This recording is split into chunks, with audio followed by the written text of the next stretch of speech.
બનાસકાંઠા જિલ્લાના થરાદની આનંદનગર પ્રાથમિક શાળામાં બેંગલેસ કાર્યક્રમ અંતર્ગત એક અનોખી વાનગી સ્પર્ધાનું આયોજન કરવામાં આવ્યું હતું. તો આચાર્ય એમ કે મણવર અને સ્ટાફના માર્ગદર્શન હેઠળ ધોરણ 6 થી 8ના વિદ્યાર્થીઓ ઉત્સાહભેર ભાગ લીધો હતો. તો બપોરે પ્રાર્થના બાદ શરૂ થયેલી આ સ્પર્ધામાં વિદ્યાર્થીઓએ દેશી ચૂલા પર વિવિધ વ્યંજનો બનાવ્યા હતા.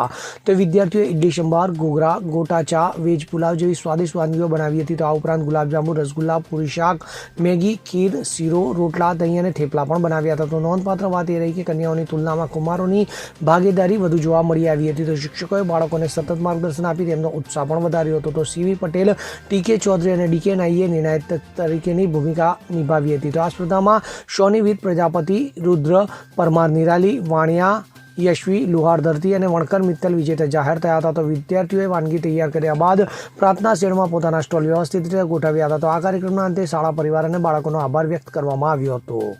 Bureau report, CN24 news.